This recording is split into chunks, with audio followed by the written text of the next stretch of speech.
მოგესალმება თუანო ჯავახიშვილის შოუ დააკავეს რუსთავიორის გენერალური დირექტორი ნიკა გვარამია და მოვითხოვთ მთელი ჩვენი კოლექტივი რომ დაუყოვნებლივ გაანთავისუფლოთ მთავრობამ ბატონ ნიკა წინააღმდეგ შემთხვევაში თქვენი ქმედება დამოუკიდებელ ტელეკომპანიას ზეწოლად აღიქმება რა მიგიხვდებით განზრახვას ეს არის ჩვენი და ჩვენი კოლექტივის თხოვნა ნუ ჩემი დირექტორის დაპატიმრება რო გავიგე წავედი მთავარ პროკურორთან ხელი გაუწოდე გამარჯობა ბატონო არჩილთქო ხო და კმილაშვილმა ესე ჩამომართვა ხელი მაპატიე ვერ ჩამოგართვეს საქმეებს სითხნიო და ვერ ჩამოგართვა ნორმალურად ხელს ნუ ტელევიზიით გავრცელდა გვარამიასა და მერაბიშვილის ფარული სატელეფონო ჩანაწერები ამაზე ატყდა ერთი ამბავი ხალხმა თქვა რომ აკიო არ გვისმენენო ტელეფონზე და თურმე მართლა გვისმენენო ნუ მთავრობამ თქვა რომ ჩვენო არ მოგვისმენიაო ეს სატელეფონო საუბრები არ მოგვისმენიო უბრალოდ ყური მოვკარითო მართალია აწი საქართველოში მოსმენები აღარ იქნება და იქნება ყურმოყრები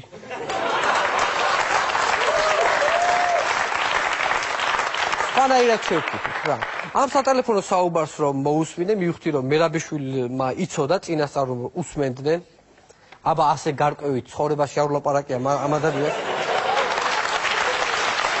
იცოდა იმ კაცმა რომ უსმენია ესე იგი რომ ვაკვირდები ეს ახალი მთავრობა იგივე საკეთებს რასაც წინა მთავრობა აკეთებდა მაგრამ ერთ რამეს ვერ ხვდებიან ესეთი ისინი კაცო წელიწადში 3-4 კაცს იჭერდნენ ხოლმე 3-4 კაცი შეიძლება დაეჭირათ წელიწადში და კი გაქაჩეს 9 წელი და თქვენ ეხლა უკვე იმდენი დაიჭიროთ რომ თქვენი 9 წელი აპრილში გადის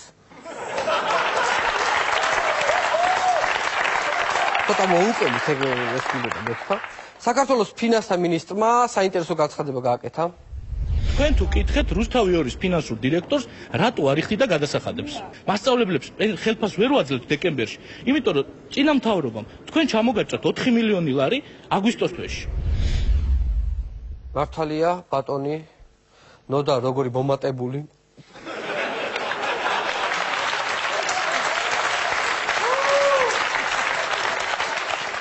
მომატებულია ცოტა რუსთავიორის ბრალია მასწავლებლები რომ ახალ წელს ხელფას ვერ აიღებენ რუსთავიორი ეგ კი არა და რა თოვლის ბაბუაა გადარეული რაც რუსთავიორს ეს 4 მილიონი ჩამოაწეროს ბავშვს საჩუქრებს ვერ გიგებ ვერ არიგებს ფიზიკურად ეს ადამიანი გამაგიჟებს ეს მთავრობა კაცო რა ხელფას ვერ აძლევთ მასწავლებლებს გადამრევენ რას ნიშნავს ხელფას ვერ აძლევთ უთხარით ბიჯინას და მოგცეთ ფული კაცო და გადაიხადოთ ეს ხელფასები ბიჯინა თუ ვერ გადაიხდის ის პატარა ბიჯინა ხო ყავთ კაცო ოლეგაია იმან გადაიხადოთ რა მნიშვნელობა თუ ვერ გავიგე აბა წინა მთავრობა ხელფასებსაც რო არიგებდა პენსიებსაც ბიუჯეტსაც დიდა და რუსთავიორსაც ამხელა ფულს პატიობდა როგორ ახერხებდა ამდენს მე არ მესმის მე მგონი რა არის იცი მაგათ ადრე ვიღაცა მილიარდელი აფინანსებდა ვიღაცა მილიარდელი აფინანსებდა და იმით იხდიდნენ ამ გადასახადებს და ამ ყველაფერს ამ ხელფასებს და რაღაც. ამ 1 ოქტომბრის მერე ეს მილიარდელი სად გაქრა? სად წავიდა? მე არ ვიცი. ივანიშვილმა განაცხადა რიყეზე თეატრის მშენებლობა უნდა გაგრძელდეს თუ უნდა დაინგრესო ამისთვის უცხოელი სპეციალისტები ჩამოყავსო ჩვენ საქართველოსში შეკაი ადამიანი რაღაც გრევის სპეციალისტები ჩამოყავს ჩვენ დასაქმების და პენსიების დის სპეციალისტ ჩამოიყვანთ არ შეიძლება იდაპინ გრევაზე რომ სპეციალისტი დაწვიდა ასევე ივანიშვილმა კიდევ ერთი საინტერესო რამ თქვა ესეც უნდა ვიდეოთი ვნახოთ მე არ დაგიმალავთ რომ პოლიტიკაში შემოდი პირველი სიტყვა ეს ვისწავლე უცხო სიტყვა როდესაც ეს ზესინად გენდერული სიტყვა და რამდენიმე დრო იმასწორებია აზრი ვიცოდი ასე გენდერი სიტყვა არ ვიცოდი მე მგონი ეს კაცი ამბანის მიხედვით სწავლობს ბ-ზე ისწავლა ბიზნესი გ-ზე გენდერი და დ-ზე დაპირება მაგრამ ეს სიტყვა ასობგერა რატო გამორჩა ასრულება ასობგერა ასრულება ეს თავიდან არის საჭირო ივანიშვილი გეგმავს პუტინთან შეხვედრას, გამოთქვა სურვილიო პუტინთან შევხვდებიო, მოკლედ ყველაფერს აკეთებს ეს კაცი ნატოსთან ინტეგრაცია დააჩქაროს.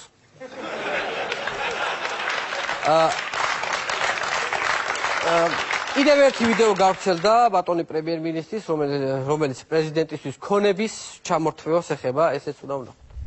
არ აქვს 7 რეზიდენცია მთავრობის მეთაურებს არსად დიდ ქვეყნებშიც კი არ აქვს რამდენიმე 2 თვითმფრინავი არ აქვს რამდენიმე ვერტალიოტი ახლა ჯერ კიდევ მოხსენეთ გრიფის საიდუმლო თუ არა 80 მილიონი ვერტალიოტებშია გადახდილი საოცრებები ხდებოდა ეს კაცი რაზე საუბრობს მარტო ვერტალიოტი კაცო მარტო ვერტალიოტი ბატონო ბიზინა ან ის 2 სამალიოტი რა თუნდა რა თუნდა პრეზიდენტს ის 2 სამალიოტი საერთოდ მაგის დვარეცი ნანახი გაგვშე დვარეცი მხელა დვარეცი აქვს აი თან შიგნით რამდენი შკაფი და სტოლი უდგას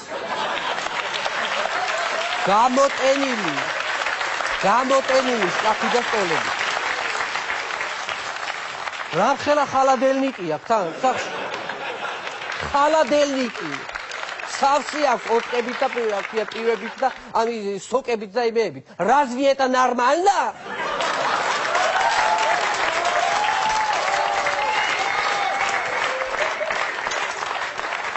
გაგიჟებული ვარ გადარეული ვარ ხალხი ჩვენ დღეს სააკაშვილის და ირაკლი ალასანიას დაბადების დღეა ულოცავთ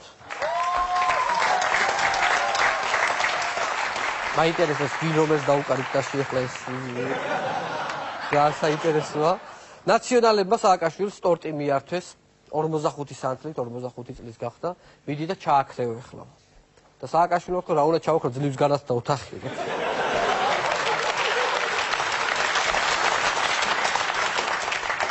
ბოლოს მაინც შეუბერა სული და 45 სანთლიდან 4 ვერ ჩააქრო მაგრამ მაინც გახარებული იყო იმიტომ 41 ჩააქრო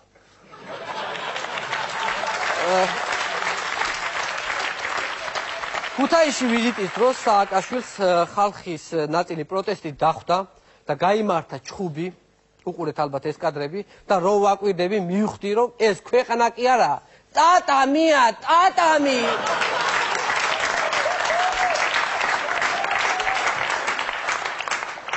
ბიზინა ჩვენი მწვრთნელა ვიწყებს ვარჯიშს სამბოში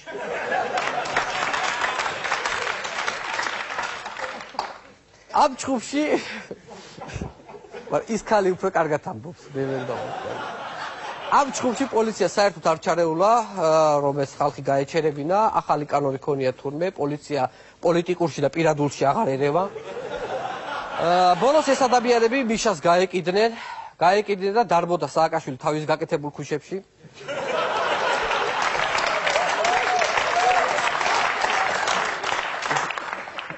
ისინი კიდე ვერ დაეწინე, იმიტომ რა იციან რაიონიდან ჩამოსულება ქუთაისის ქუჩებში. ქართულ პოლიტიკაში გაჩნდა ახალი სიტყვა, ყველა პოლიტიკოსი და თუ ჟურნალისტი, ყველა ამას ამბობს, ეს არის კოაბიტაცია, არ აქვს მნიშვნელობა. მინდა განგიმარტოთ, კოაბიტაცია ლათინური სიტყვაა და ქართულად რაც გინდა ეს თქვი, მაინც ვერაფერს გაიგეთ, ამას ნიშნავს. სინამდვილეში კოაბიტაცია ნიშნავს თანაცხოვრებას. მოკლედ, ეხლა პარლამენტში მხოლოდ 2 სიტყვა ისმის, კოაბიტაცია და პრეზერვატივი. ზოგს უკვე ერთმანეთშიც ერევა ეს 2 სიტყვა. და მოითხოვს აიგზავნოს ბუსუსებიანი კოაბიტაციის გაყიდვა. ჩვეულებრივად. მე მგონი, ჩემი აზრია ესეთი. მე მგონი ბუსუსებიანი პრეზერვატივის აგზალვა კი არ კმარა. ცალკე ბუსუსებიც უნდა ავკრძალოთ. ცალკე ბუსუსებით, რომ ხო შეიძლება ადამიანმა ცალკე პრეზერვატივი იყიდოს, ცალკე ბუსუსები. და მიაკეროს ერთმანეთს. ვაი და სიამოვნება მიიღო ადამიანმა. ხო დაიღო კანონი. ადმიდიხარ მე. ქუშინ მოსახურების სააგენტოში ავიღე ბუსუსებიანი პრეზერვატივის შენახვის და ტარების უფლება. დავისვენე კაცმა, დავისვენე, აწის შემიძლია მეძავის თავდასხმისგან მოვიგერიო თავი და თავი დავიცვა. გონიოში სასტუმრო ოცნებაში დაიჭირეს მეძავები, აიყვანეს. ეთყობა ეს მთავრობა საათში $40 კოაბიტაციის წინააღმდეგია.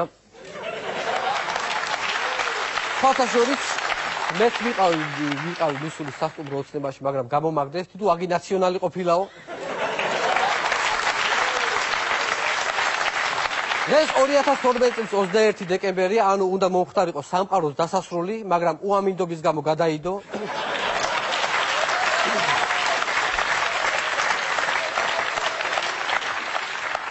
დღეს მართლა უნდა მომხდარიყო სამყაროს დასასრული, მაგრამ როგორ შეიძლებოდა სამყაროს დასასრული მომხდარიყო 21 დეკემბერს, როცა 27, 28 და 30 დეკემბერს გვაქვს გრანდიოზული კონცერტები ფილარმონიის დიდ საკონცერტო დარბაზში. როგორ შეიძლება? როგორ შეიძლება?